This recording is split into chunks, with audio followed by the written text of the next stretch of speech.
as of 47 minutes ago on CNN, is resigning as the director of national intelligence. Um, I'll read the CNN article real quick. Director of National Intelligence Tulsi Gabbard announced Friday that she's resigning at the end of June, citing her husband's diagnosis with cancer. Unfortunately, I must submit my resignation effective June 30th.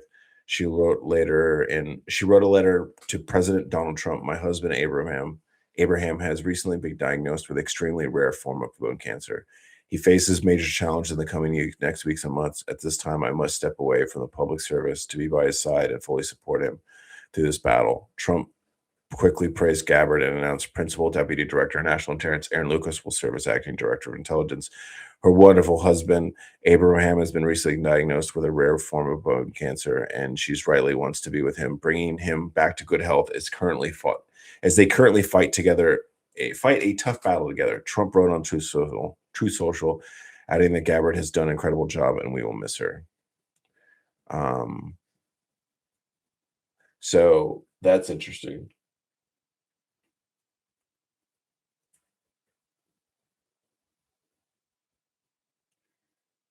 All right. So that is very unfortunate for her and her husband, and I wish them the best. And I already know, and I think anybody else who thinks about it, people are already going to twist this as being like, oh, okay, well, because of Joe can't resign, now Tulsi Gabbard is resigning, right? And they'll try to spin it like as she's resigning not because of her husband's health, but um because of her disagreements with the Trump administration, because of just everybody, because of the political divisiveness of our country, people are just going to say crazy shit and want to use everything as a to support their particular side. So this why I'm going to go back to the way that I see things, the way that I look at things, right? Is there a possibility that this is all huge cover up to Tulsi just hates Trump and just wants to get out of office or something like that, right? There's always a possibility for any of these crazy conspiracy theories because there are always crazy conspiracy theories until they're true. But until I see any evidence supporting anything, I'm just generally going to take it as face value.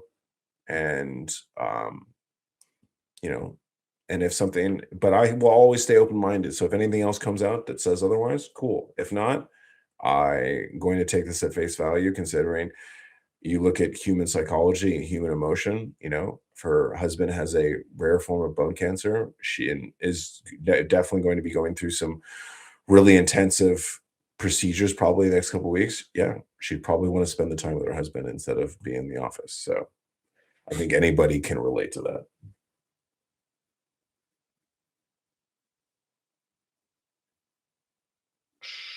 Let's see.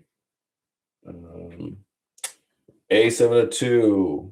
I'm super late. Have you answered something similar to why do people say China owns the USA? Why, when we owe Japan more money than we owe China?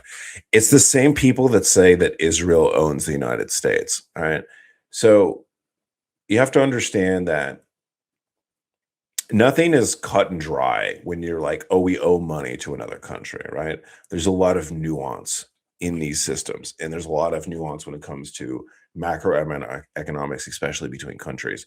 So there are debts that are owed and then owned by certain companies that are maybe owned by other countries, everything like that. Everybody thinks because let's just say that the United States owes China money. This isn't like how it works in the world where is that your debtor, the person who owns your debt can then just come and start taking your stuff. Well, I can tell you right now that's not going to happen because the United States will not let China come and repo things of the United States. So just because a country owes another country something does not mean that they now control them. That's not how that works. Are there other things that they could affect because that country owes them money? That's really where it comes in. Can they push influence? But if the country who holds your debt is not stronger than you are, then there's not much they can do. And China has its own economic problems through a lot of decisions that they've made over the last 20 or 30 years that are coming back. Um, they're rearing to them, if you will, are causing second and third order effects because China sort of probably took a couple of shortcuts as far as their economy to get it going, get it booming, and through their governmental system. There are a lot of issues. The one child policy, a number of different things that they did are now causing issues nowadays. And China's economy is actually struggling a bit.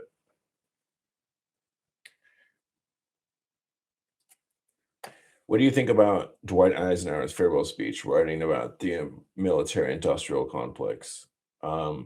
Actually, no, I'm sorry. Let me go back to your first question.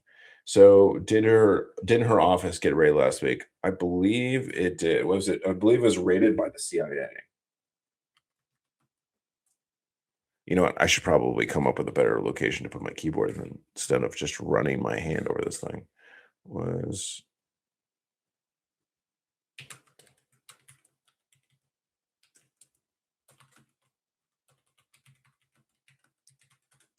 so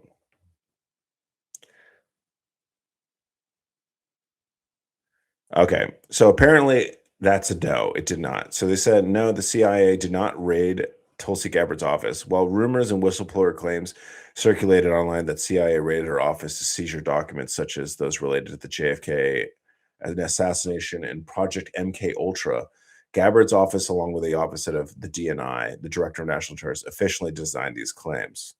For officially tracking the issue, you can monitor updates.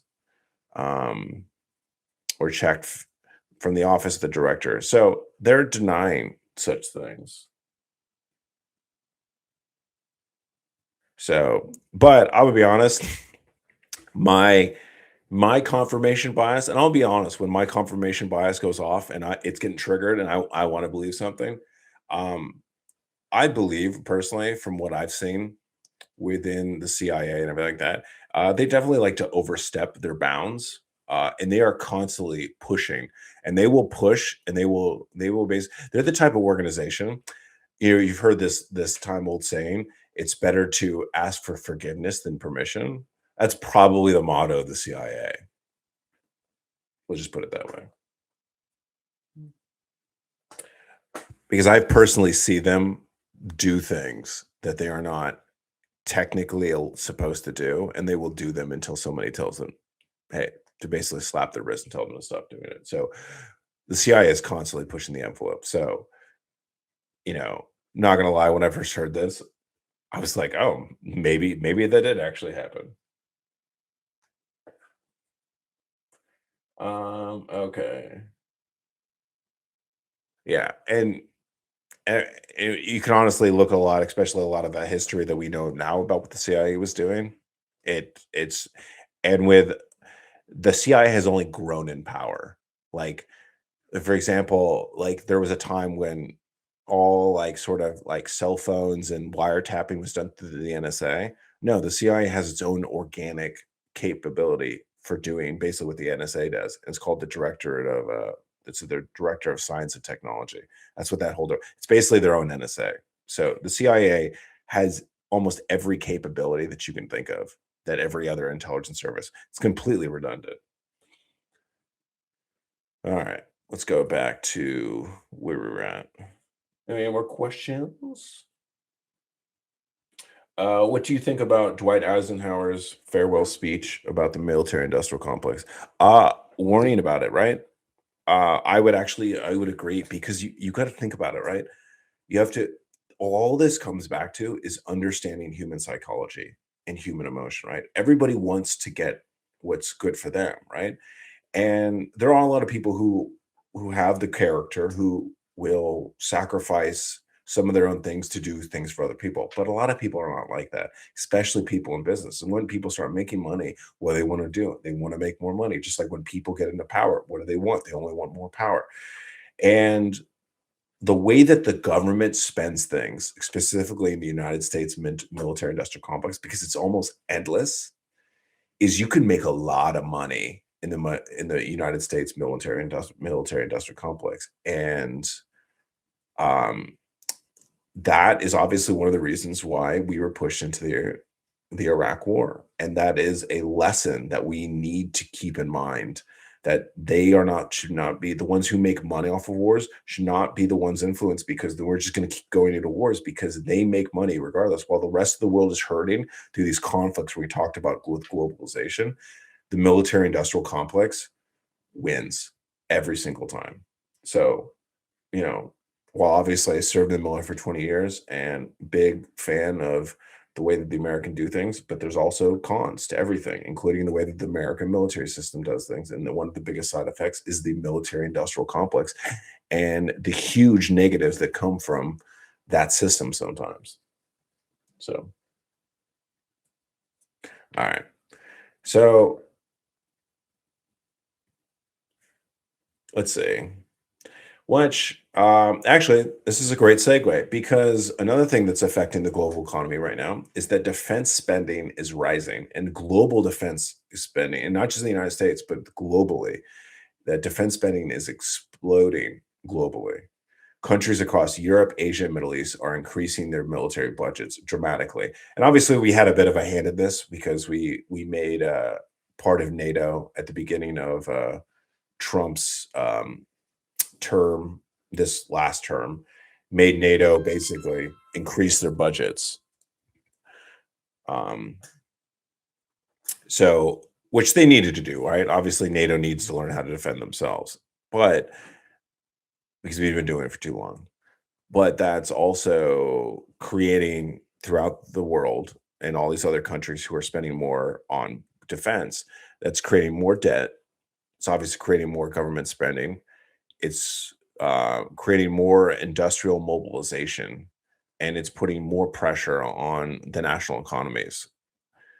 And we are likely entering an era where national security increasingly will shape economic policy because it is these countries, when they start spending more money, they are now creating their own military industrial complex, probably within the country, or the military complexes within the greater areas who serve them those who service those countries will now also get more powerful. So the same issues that we deal with here in the United States, other countries are now going to have to start dealing with that same potential issues in with the overall industrial military complex. And this is going to become more of a global problem than it ever was prior.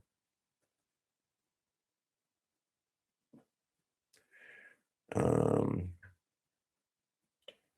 Silver Soldier. It's kind of the American business now, and I have a GED, but I joined the army at 18, did the Afghanistan thing. I know more dudes with master degrees and make more money than them now. Absolutely. Um, you there are different types of educations, right? Like our boy Silver Soldier, and even myself, right? Um, we got an education. Not maybe not your typical education, but it's still an education, right? And the things that you learn in the military, learn in combat are extremely useful, more useful than degrees that you'll get to some of these companies, especially the ones that exist within that military industrial complex. So it's a very lucrative business, mainly because of how much the government pays for things. Like you've probably seen, there's a number of different examples of this, but I think that they had a bunch of aircraft bushels, which you could make from like $100, and I'm pretty sure that the company that made these bushels for these aircraft was charging like it was like $10,000 for a single bag that cost $100, which would have cost $100 to make or buy it individually. It was some ridiculous number. It was like over like 100x times what the price should have been. And when you have people who are in charge and how they buy contracts, and probably you've probably seen like networks. There's a documentary about this, and it's about I forget the name of the documentary, but it's essentially it's how the United States end up putting the contract to build the Bradley fighting vehicle and the ridiculousness of that whole process and how that thing just turned into uh just got out of control essentially, and the amount of money and spending, the what that vehicle ended up turning into is crazy.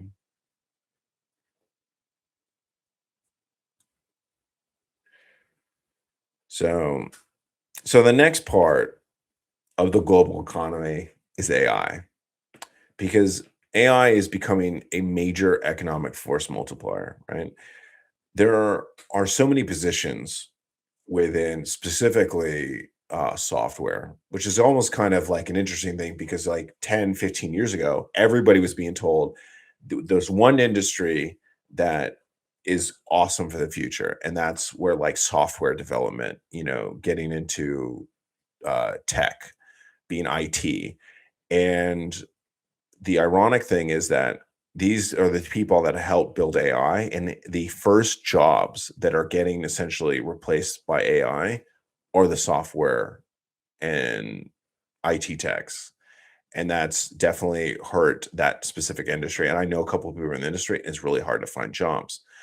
So, because if you got one human who can now do the job of five other humans because of AI technology, why would you not? Like, it just makes sense because now you can spend less money on people and spend more money on your company, your product, and how to advance that particular industry. It makes sense, right?